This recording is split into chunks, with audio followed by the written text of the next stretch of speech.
Hello, hello. You're listening to KVRX HD3 Austin, streaming at koop.org. Radio for people, not for profit. This is Volumes, the Austin Public Library radio show. And I'm Kanya Lyons. Each week on our show, we talk to the people and the programs that make the library a hub of learning, technology, and inspiration.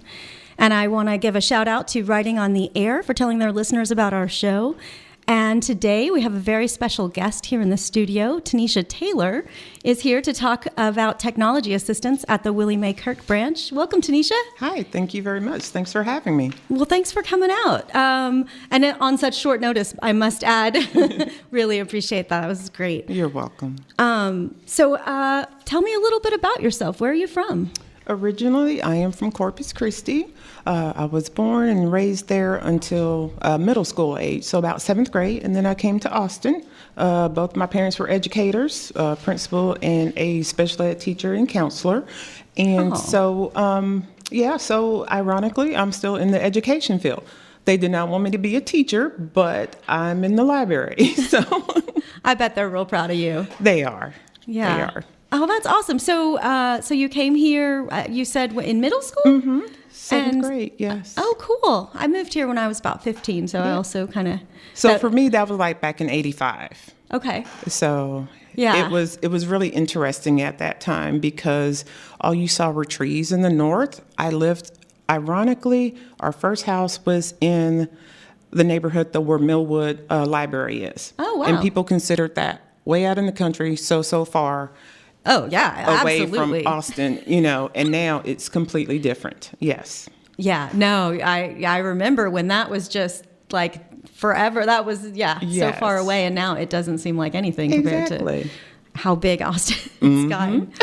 Well, cool. So what what inspired you to come and work at the Austin Public Library? Well, I was in the private sector after I left after I graduated from college. There was not a position opening at our college library, so they got me on at the public library, and I loved it. But I was in Nacogdoches because I went to Stephen F. Austin, so you're in Little East Texas. So did you study library science? No, they didn't have it there. Oh. I'm a business major, and I love business. So I actually studied business, and then they couldn't find me a job. And after working at the public library for a little bit, I needed to come home because I was already married, had a little one, pregnant with the second one. Oh, wow. So I was ready to earn some serious money. Yeah. So I came to Austin. Well, I came back home. Yeah. Looking for a better job, and then I ended up in the private sector. And I was there for about 10 years, and I was missing the library. And I lived in Round Rock, so I got on with them part-time, and I did those 2 jobs. And then I was like, okay, I'm going back to the library. I miss it. And then I got on a year later at Austin Public Library at Millwood Branch, ironically, the first branch that in the neighborhood, though, where I live. So, yeah. Oh, wow. So do you have memories of going? Was that branch around when you were No, a kid? It wasn't around though when I was a kid, okay. But I remembered it being built and all that because I kept eyes on it. And I was like, now it's here, when I wasn't there in that area. So ironically, I had a chance to work in it. And I was there for 7 years. Oh, wow. 7, 8 years. So, yeah. Awesome. So what are your library memories like from being a kid in Austin or before you moved here in Corpus? My dad would take me to the library all the time. He was high on education and reading, and we would just hold hands, and then I would race him to the doors or away from the library, and he would teach me library etiquette.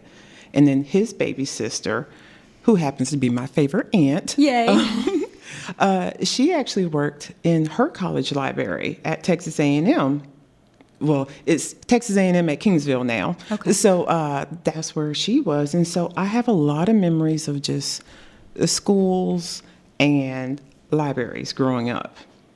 Awesome. Mm-hmm. Well, yeah, I think almost everybody you talk to that works for the library has had some connection, from an early age with the library. And it's sort of this thing that we're so fond of. Definitely, yes. Well, I can't wait to continue this discussion and actually get to talk about what it is that you do here at the library. But we're going to take a brief break. We're going to listen to some announcements about some really exciting events that are happening at libraries across town. So let's listen to those announcements. My name is Blair Parsons, and I'm a reference librarian at the Falk Central Library. Saturday, April 8th, the Yarborough Branch Library will show 2 screenings of the film The Last of the Moonlight Towers. The film tells the story of Austin's Moon Towers and separates fact from fiction about the landmark towers erected over 120 years ago. Filmmaker Jeffrey Kerr will be in attendance to answer questions after the film. The screenings are at 11 a.m. and 12:30 Saturday, April 8th at the Yarborough Branch Library. Tuesday, April 11th from 2 o'clock to 4 o'clock, the Ruiz Branch Library will host a workshop on successfully starting a small business. The Service Corps of retired executives will lead the workshop and discuss planning for success, realities of entrepreneurship, and offer guidance in becoming a business owner. Following the workshop, a reference librarian will highlight business databases available through the Austin Public Library that may be accessed from home or work. The workshop begins at 2 o'clock, Tuesday, April 11th at the Ruiz Branch Library. This is Kathleen Houlihan, the teen librarian at the Falk Central Library downtown, bringing you all the teen and tween events happening across the Austin Public Library system this week. Join other young artists at a series of STEAM art workshops for 4th through 9th graders and see where innovation and nature overlap. Create works including enormous sculptures that defy gravity, mazes built from recycled materials, robotic creatures that move on their own, and a collaborative art project using technology to turn everyday objects into touchpads. Week 1 kicks off at the Southeast Branch at 4 p.m. on Friday, April 7th, with an exploration of sculptural strength. Made with Code is a beginner-friendly coding and virtual reality exploration zone where you can explore coding through creativity. This will be happening at the Manchac Road Branch Library on Saturday, April 8th at 1 p.m. More library programs and details are at library.austintexas.gov/events. This is Ann Minner, Youth Services Manager and Children's Librarian at the Old Quarry Branch. I get to tell you about some Austin Public Library events happening for children this week.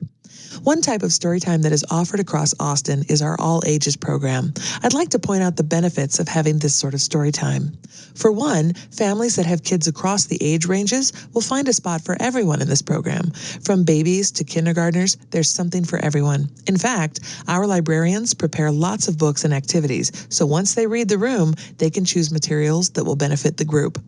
Secondly, having a range of ages in a program offers diversity and promotes inclusivity. It also creates an interesting social opportunity for kids. Big kids get to see babies, toddlers get to copy big kid behavior, and parents get to see what might be in store. All Ages Storytime is the perfect time for the whole family to have fun together, and learning to love books encourages successful readers. All Ages Storytimes are offered throughout the week during the Storytime season. Coming up this week, Thursday, April 6th at the Windsor Park Branch at 10:15 a.m., the Manchac Branch at 11 a.m., and at Recycled Reads at 2 p.m. Friday, April 7th at the Falk Central Library at 10:30 a.m. Tuesday, April 11th at the Pleasant Hill Branch at 10:15 a.m. and the Carver Branch at 10:15 a.m. Wednesday, April 12th at the Housen Branch at 10:15 a.m. and the University Hills Branch at 11 a.m. Details on the many baby, toddler, preschool, and all ages story times and programs offered throughout the season are at library.austintexas.gov. Austin Book Arts Center is a new nonprofit teaching book arts to promote literacy. Our classes include bookbinding, letterpress printing, calligraphy, book repair, and decorative papermaking. More info at atxbookarts.org.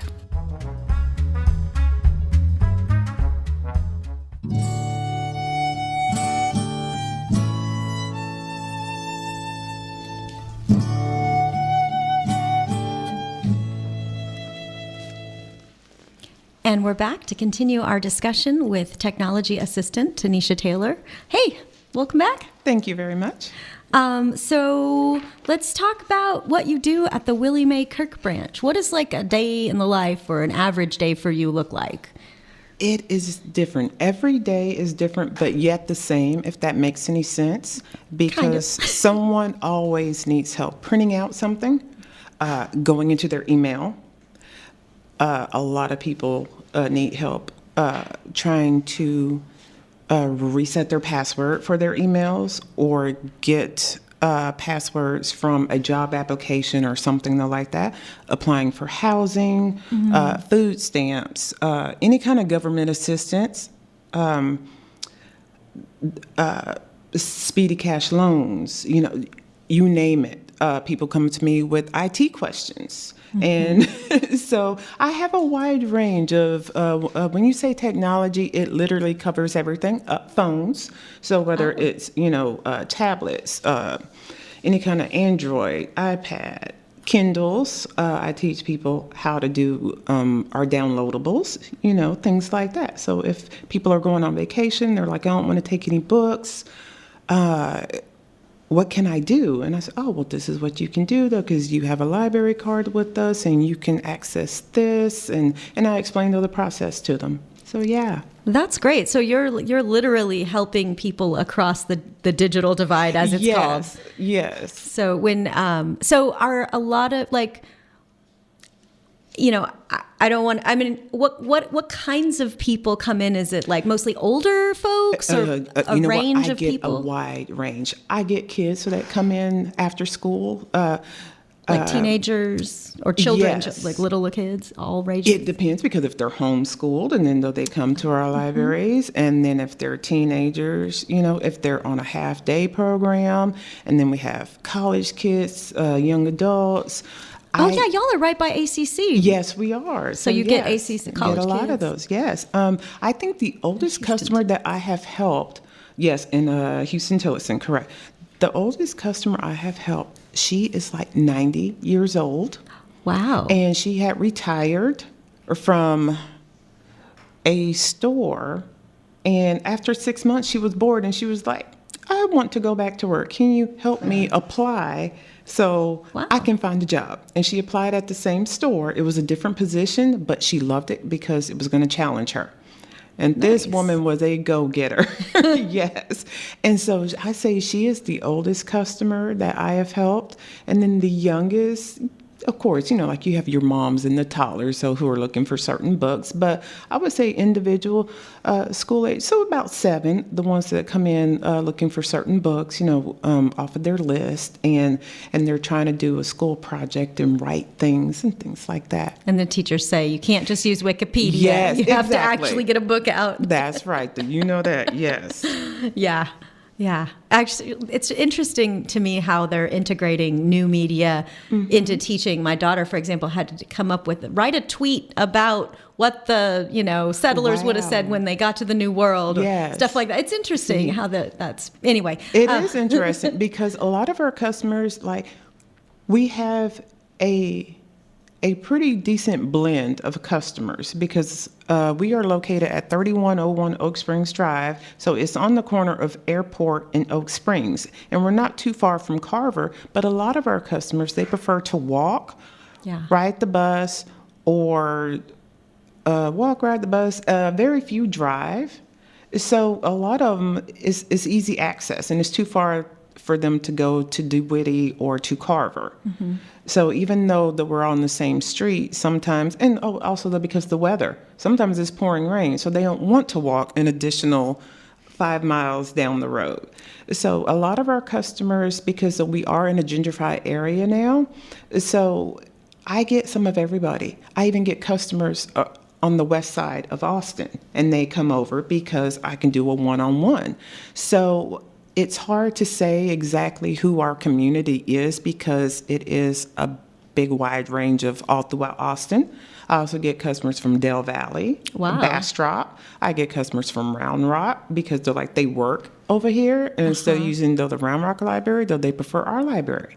So it's a pretty wide range. So pretty much anybody can just walk off the street into the Willie Mae Kirk Branch and say, hey, I need to do this thing on the internet or on this device, and I need some help. Yes, and someone will be able to help you. And that person is you. That's right. And if I'm not there, I have a wonderful administrative senior for our branch. Her name is Melissa Sierra, and she used to do the same kind of job that I'm doing. She did at another company.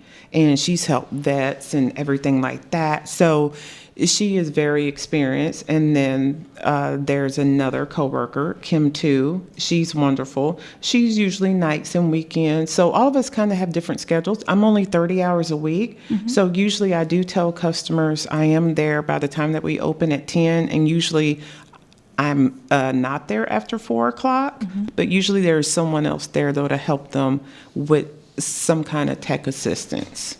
Oh, that's wonderful. Yes. So what are like the most, like say the 3 most common things that people need help with, and like what kind of tips can you tell us about? Very good question. I would say the most is job applications, period. Yeah. Resumes. And a lot of the jobs now, it requires the applicants to take tests.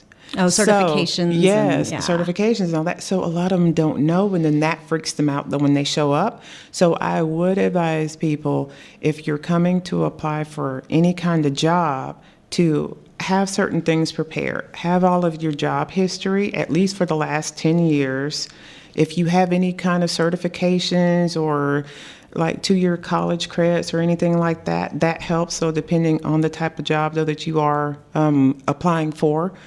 On top of that, anything that you're interested in, and that is going to help you though with your interest letter. An interest letter or cover letter is basically the same thing. It's just a little short written paragraph or 2 just about who you are. It's just an introductory. They just want to see how you write, how you speak in words, in writing. And that's basically it. And then of course, make sure that you do have 3 references on hand, at least first name, last name, and phone numbers. If you have the person's address and email, that's great too, but at least have their names and their phone numbers. And then for the last part, for test taking, come prepared. Anytime anyone comes to the library, I advise them to bring their own headphones or earbuds. The library does not provide any of that service. There's no funding for that. Right. So I usually have to tell people they have to go across the street to Walgreens or somewhere to go get headphones, because our speakers don't come out, so that way it does not interrupt the flow of the library. So it's only an internal audio. Right, because if they're doing like an exam where they have to listen to a question or Exactly. whatever, they're doing, say, their driver's ed Yes. online or whatever, yeah, you're going to Yes. need those earbuds. And we do get people coming in doing their driver's ed or doing their defensive driving, reinstatement. There's everything. Yes, so we see some of everything. I think I would take 30 minutes if I went through everything though that we did, and that's with me just speed reading and going through every little thing. So yeah. Wow. So It's a pretty lot. much whatever it is that people are needing help with, Exactly. they can come and you'll do your best to help them. Yes. And they're going to get an answer. Yeah. If not, at least if it is out of our hands, so we're going to be able to connect them to the correct person or company Or and resource. phone number and resource. Yes, ma'am. That makes sense. Okay, so let's talk do's and don'ts. And so you don't need a library card, right, for this service? Though not to use the computer or not to ask us questions. People also ask about we are not lawyers, and we cannot refer anybody specifically to a certain document. It is great if the person knows of the document name or number, but if they don't, though, we can do our best and say, well, these are what our databases offer. I can print this out for you. It's 20 cents a page, and pick the one that fits your needs. If it does not work out, ask the court exactly what you need, because though we can't tell you.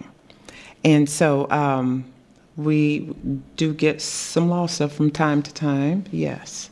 So people come with questions, come Yes. prepared with whatever they have. Yes. Don't expect that Tanisha is going to take your tests for you. That's or right. do Can't your do that. homework. You have to do your homework. Yes. And come prepared. But she will help you get connected with the things that you need to do in order to find a Correct. job or complete whatever task needs to be done, Yes. basically. This Yes. is so cool. I wish more people knew about that. That's why we're Right. talking about it. And guess what? The great thing is I came on after, but Carver, they have 2 full-time tech assistants at their branch, and they're also open Monday through Fridays, and their lab closes 1 hour before closing time, and they're open on weekends. So there's the Carver branch down the street. And Ruiz branch. And Ruiz, and I was going to say, and they have a Spanish speaker at Yes. Ruiz. And I'm blessed. I can understand Spanish. And I have to find the exact words to correlate to the customer. But we have our manager, Bonita Snyder-Jones. She speaks fluent Spanish. And Daniel Great. from our branch, he speaks Spanish. And he's been at our branch for a very long time. So all the customers know him. He's been there, I think, over 15 years. And so anytime that I need help or something very detailed and I want to make sure that the info comes across correctly, I will grab one of them.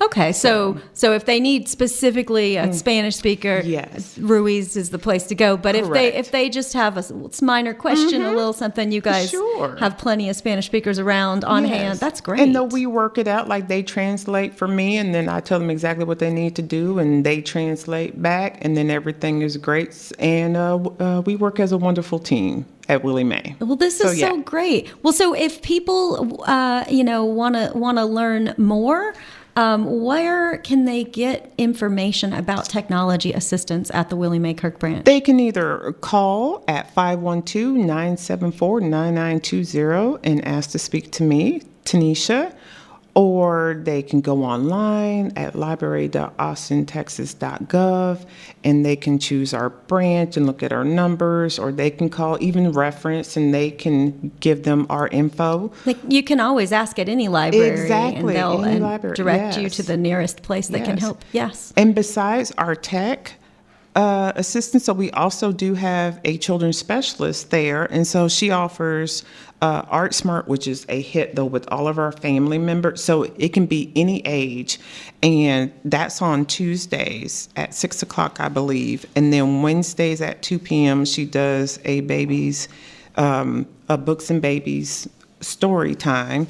And then I believe April 6th, I think there's something this week happening, that like puppet show or something. So Ooh. check the website or check online or All just the give us a call. information, yeah, at library.austintexas.gov. Yes. And then also, but our most long-term popular thing is our chess club that Daniel does. And so there's a lot of adults, but he's also open to children. And I was like, that would be great, especially for the summertime, to get kids involved, teach them chess, give them something to do. So chess club is every Wednesday from 5 p.m. to 6 p.m. If anybody has any ideas or any thoughts about chess for kids, if it's good for you on Saturdays at a certain time, all you got to do is let us know. And if there's enough interest, we can do something with that. And then also, if anyone has any thoughts or ideas about a book club, that would be great, because we don't have that at our branch either. So there hasn't been that much interest. So if there's ever anything, though, that a customer wishes or chooses, so they can always suggest it to us, and we're open to that. That's great. I'm so glad that you took the time to Thank tell us you. about this. Unfortunately, we have to end the segment. I understand. But I would love to have you back on the show in the future and talk a little more in depth about this stuff. Yes. Thank you so much, Tanisha. Thank you. You're listening to Volumes, the Austin Public Library radio show. On Co-op 91.7 FM, Hornsby, Austin, radio for people, not for profit.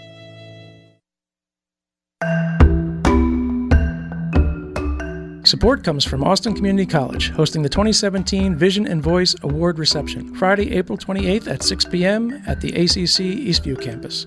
Learn more about this AISD poetry initiative at visionandvoice.org.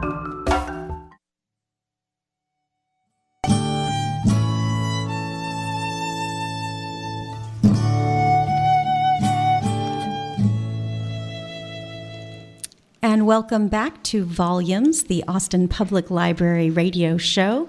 And I just wanted to take a minute to talk about the book I'm reading right now. I just cracked it yesterday, and so I'm only a couple chapters in, but it's called The Utopia Experiment by Dylan Evans, and it is a nonfiction book. And this book is fascinating. It is this guy's real-life account. In 2006, he quit his job as a scientist at a high-tech robotics lab, moved to the Scottish Highlands, and founded a community called the Utopia Experiment, where they were trying to live off the land. The scenario was like, what happened if, society collapsed and we had to survive? And he thought, let's do this 18-month experiment. And within a year, he found himself, the guy who quit his job, sold his everything, and ran off to try this. He found himself detained in a psychiatric hospital, shattered and depressed, trying to figure out what had gone wrong with the experiment. It is fascinating. People took it very, very seriously, even though they were all aware from the get-go that it was just a scenario that they were playing out. Anyway, book is fascinating, so I wanted to recommend that. And then I also would like to take a moment to mention that it's National Poetry Month. People, every year in April, since 1996, we celebrate National Poetry Month. It's something that was organized by the Academy of American Poets as a way to increase awareness and appreciation of poetry in the United States. And to celebrate it, the Austin Public Library is sharing a poem a day to our Facebook account, which is facebook.com/Austin Library. Every day at noon, all April, we are sharing a different work by a local poet. It is a video of that local poet reading their own work, and it's just really, it's really inspiring. So that's on our Facebook page. And Andrew Murphy, who organizes oral literature at the Terrazas branch, this is actually his brainchild, and he wrangled in all these different local poets, and the poets themselves were sharing this invitation to come and collaborate. It happened very, very fast. And it's something that has been really exciting. These poets were all such a pleasure to work with. Actually, Sev, who is our production assistant producer here for the show, he and I were lucky enough to get to actually shoot these videos, and Sev has edited them all thus far, although I'm going to start pitching in as well. And it was such a lot of fun to meet these poets and hear them bare their souls, really, to two complete strangers and a whole bunch of lights and cameras. But it was really a pleasure. So every day at noon on Facebook, the library's Facebook account, we are sharing a local poet reading their original work. So it's pretty awesome. So I would like to thank everyone who is listening for listening, and thank Tanisha, thank Sev, thank DJ, and we miss Mike. I'm sad that he's not here tonight, but thanks to everyone that's here. And next week, we're going to have Barry Miller on the show to talk about the wild world of nonfiction. I gave y'all a little bit of taste today about this book that I'm reading. Yeah, nonfiction is great. It includes everything, cookbooks. I mean, it includes so much more than just, not fiction. But anyway, stay tuned next week, and we'll have more stuff. Thanks a lot. Bye. Thanks for listening to Volumes, the Austin Public Library radio show. Details at library.austintexas.gov/volumes. Want to give a special thanks to our audio engineer, DJ Harris, and our volunteer production assistant, Sev Corson. And thanks to the musicians who composed and performed our original theme song: Andrew Noble on violin, Kirk Duvall on guitar, and APL's very own Mike Wheat on percussion. Volumes, the Austin Public Library radio show, airs Wednesdays at 7 p.m. on KOOP.org Community Radio.